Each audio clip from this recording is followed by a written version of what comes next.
I don't remember what I said that day. Shall I do a quick intro, Tony? Yeah, do an intro, yep.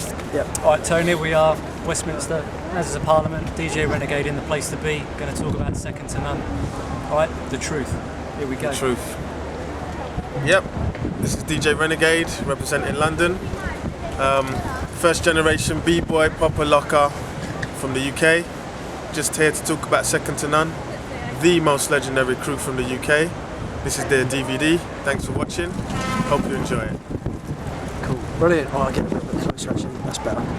Alright, that's better. That's First, my question I've always asked people is, when was the first time you heard about Second to None, saw Second to None? My first experience with Second to None was, I think, around 1987, 1988. I was DJing. I'd finished breaking, started DJing about 86. Got together with this rapper named Blade. We had a gig in a place called Tunbridge Wells, and I think Second to None, maybe they were our fans or something like that. They came to watch us perform, and I think it was Tony, Nick and John possibly. I can't remember, but there was three of them, and I was there with a guy named Lone Star who I used to break with back in the days. And we saw these guys breaking because I was on stage performing and that, and I was like, okay, let's see what they got. So I went down there to check them out, have a go. I went down a couple of times, they went down, and I just went back to DJing because it was too much. It was too much. That was my first experience of them. And what sort of stuff were you seeing them do? What sort of moves? And at the time, it was stuff that was people kind of had, but not at that level. You know, people had flares and they had head spins and stuff, but the level that they were operating at was way higher than anything I'd seen in the past before that. And the combinations, were they doing power combinations, just crazy next level stuff for the time. Yeah. Because you have to remember, no one had really done any breaking for a couple of years, like seriously. And then you see these guys and you're like, it's gonna be whack, right? It's Tunbridge Wells or whatever. And then you go out and you're like, oh my God, can you see that?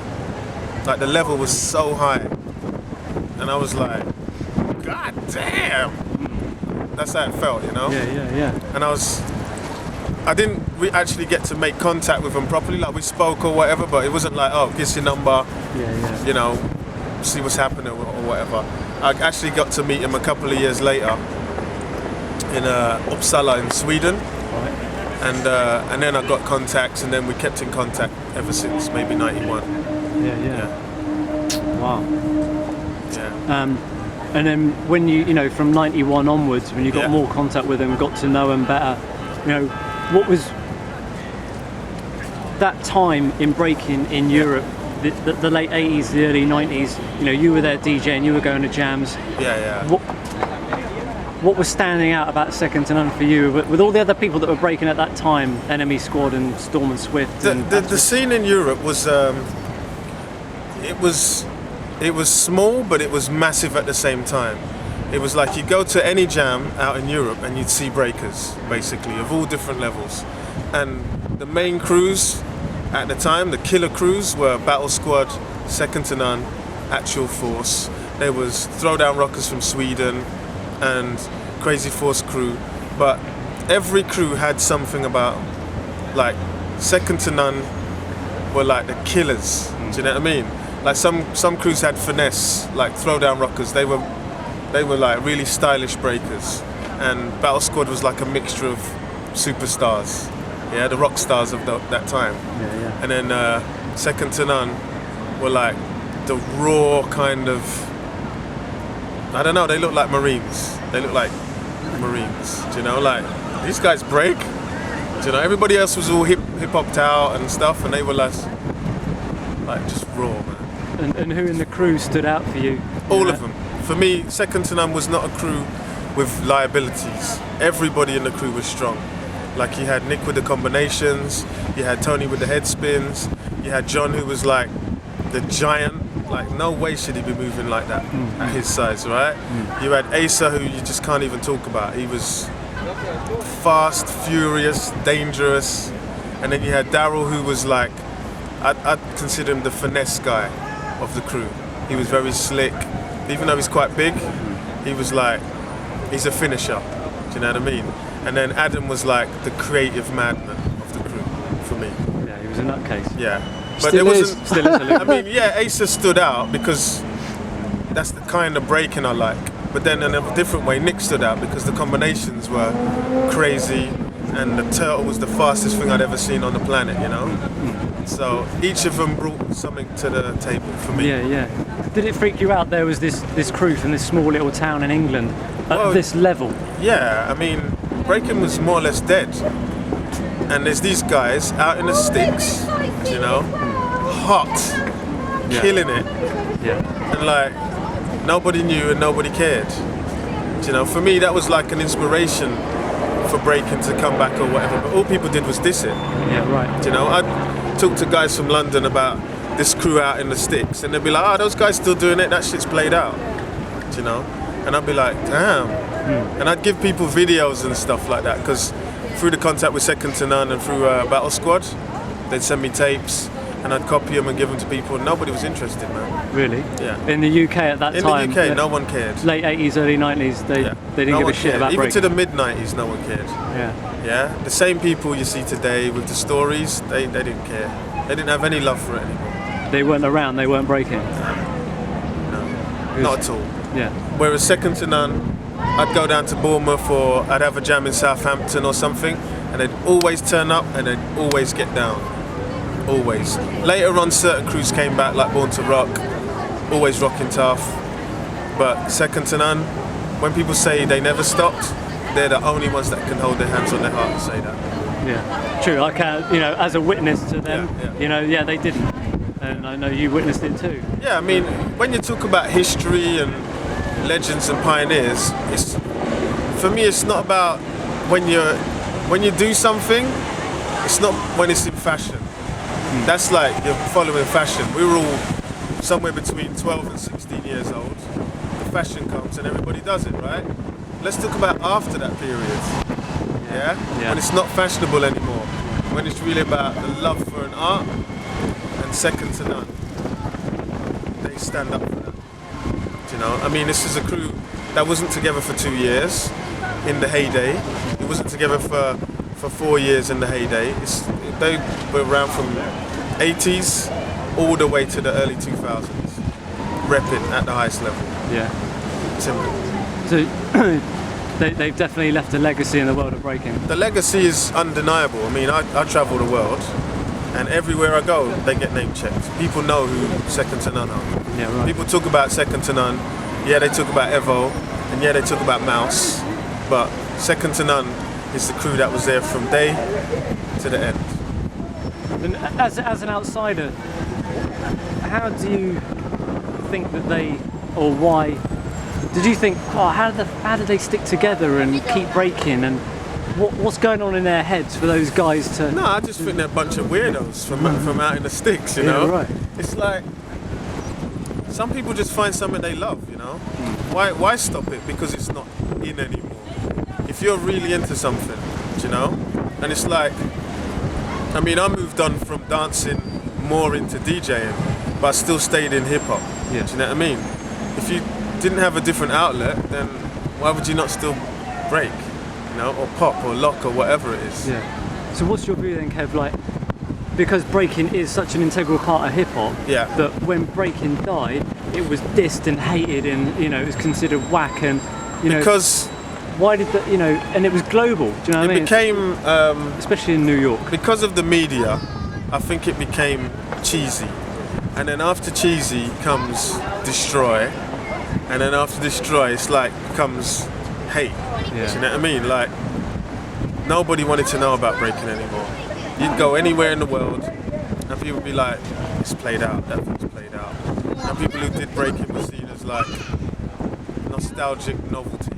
Yeah. Do you know what I mean? Yeah. Like, oh, that's that's them guys that still do that shit. Yeah. You know? And it's like, when you got crews, and we're not talking about just lame, you know, we're talking about heavy hitting crews like Battle Squad, Actual Force, Second to None. When it's at that level, you should still be like, yo, that's old, but that's incredible. And you never got that feeling at all. People just tried to brush it under the table. You'd ask people about breaking, and they would almost say it like if it was something that, oh, I used to kind of do that. Like they were embarrassed, right? Yeah, right. And it's like, oh man, that's pretty deep. Except now that it's back in again. Yeah. And they see it on the television, they're like, yeah, I'm B-Boy for life. I'm B-Boy for life. Forgetting the people who actually were B-Boys for life. Like second to none. Yeah. Do you know? Because, you know, I think in the UK scene, late 80s, early 90s, there was a lot of hate. I think there's hate now, but back then there was a lot of hate. I think that crew, second to none were hated. You know, second to none were disrespected from a lot of people on a lot of different levels. Like when they first blew up in the 80s, a lot of crews, there was a thing in London that if you weren't from London, then you weren't the real deal. You know, it's like an arrogance that's probably everywhere, right? They have it in New York. Yeah. But second to none, I think their level transcends that kind of stuff, you know? Like, you have to see that they're good. You know, whether you like them or whether they're better than you or whatever, you have to be like, yo man, those guys are good, man. Simple. Yeah. You know? And then in the 90s when they won champs and stuff, people were kind of starting to get round to second to none being an entity, you know? Even though that was like, for me, that was the end of their legacy. That was like them closing up shop. And then by the 2000s, they were really dissed by people on the scene that wanted to go for a newer style of breaking that had come from the States. Yeah, right. You know? Okay. But where are they now, right? Yeah.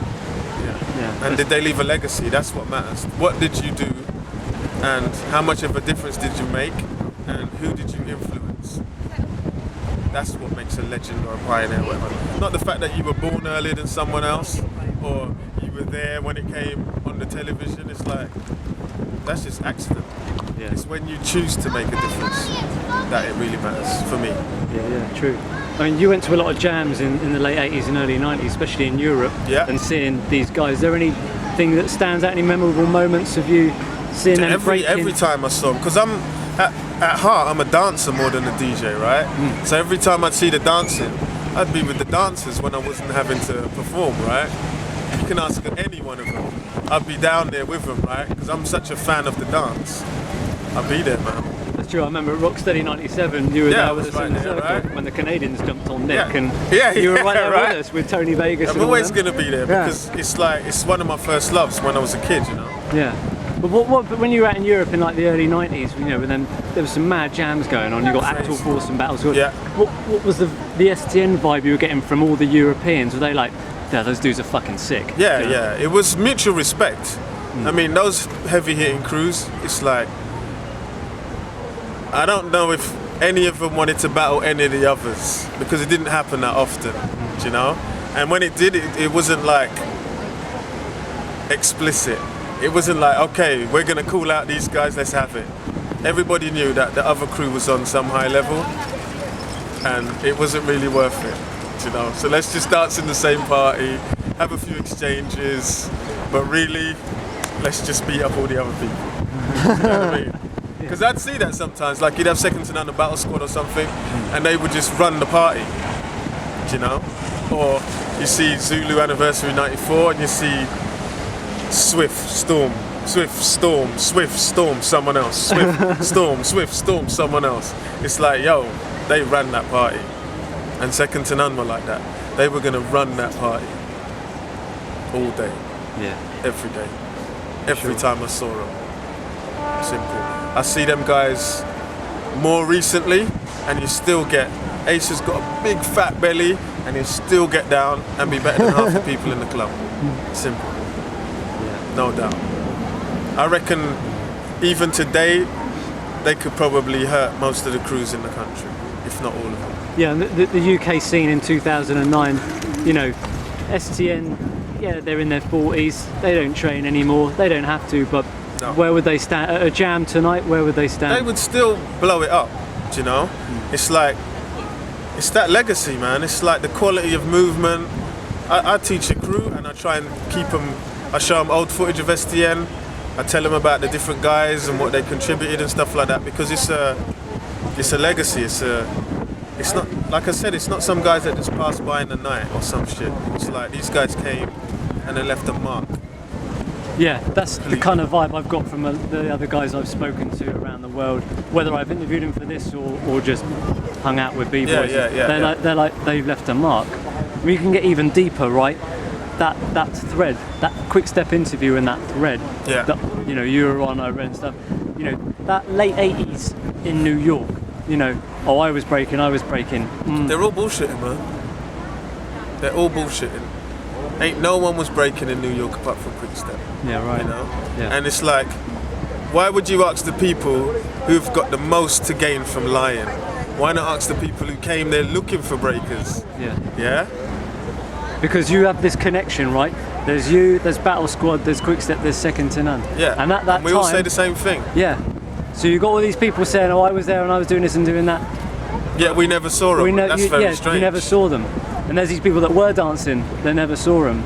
So I just want the truth out there. Do you know what I mean? This is what this is all about. Second to None were involved in that underground movement of breaking. Well, that's what I said to you guys. I mean, it's not the past, it's the past.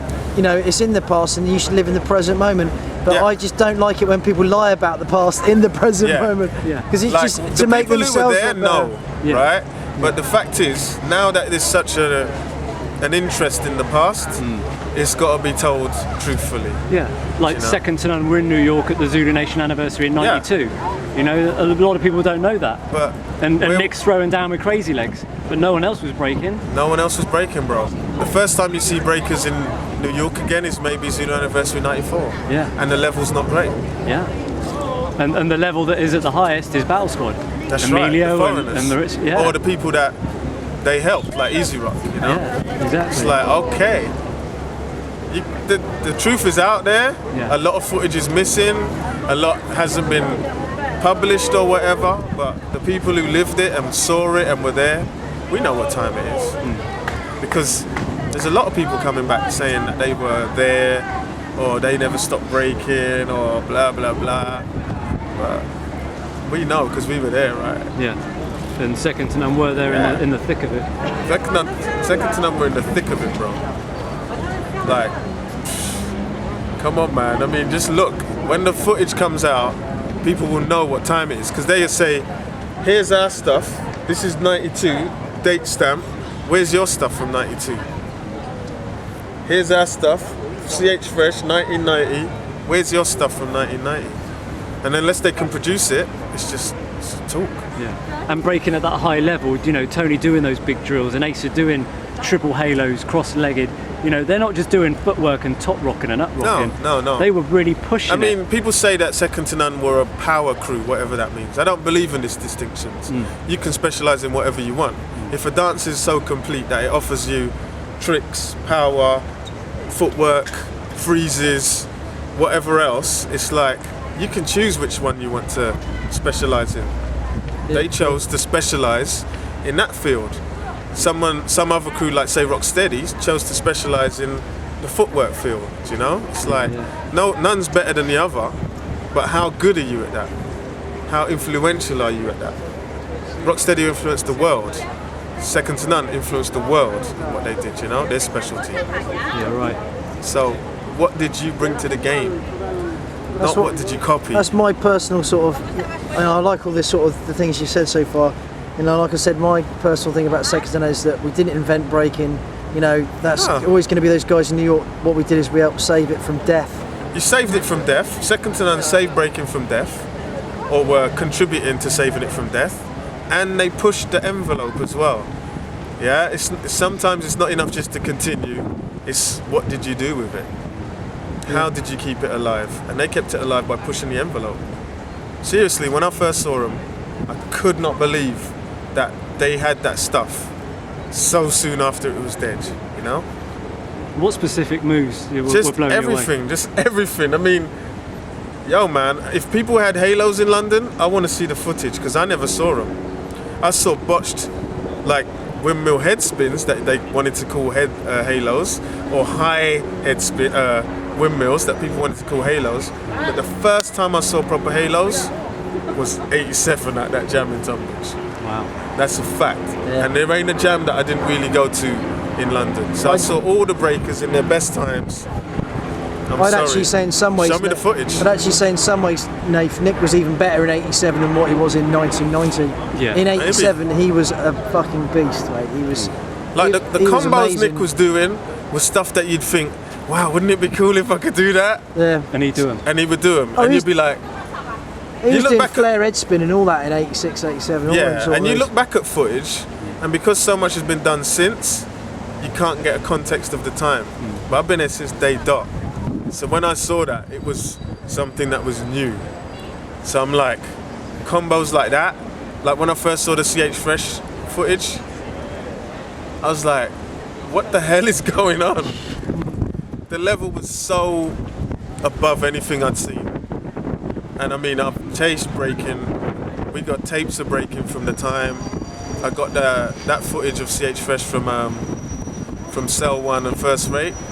And the minute they put it on, I knew something was wrong. I watched it and I watched it and I watched it and I copied it for people, and I gave it to Lone Star and Pervez and all these people. Only Lone Star was interested, nobody else was interested. But what about, you're an old school London B-boy. What about Pervez and King B and Them guys weren't interested in breaking. all the old school London lot? Old school London were not interested in the scene anymore. Not even when they saw some of the footage? Not even when they saw the footage. And I sent the footage, I gave the footage to people. But no one was interested, bro. And they didn't say that's incredible shit? Or No, all they said was, those guys still doing that shit? What they actually said, I wouldn't say on camera.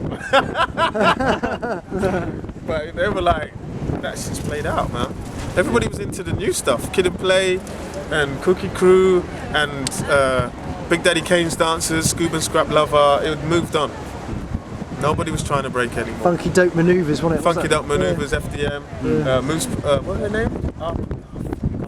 Yeah, I know. Do you remember, right? Yeah, I remember.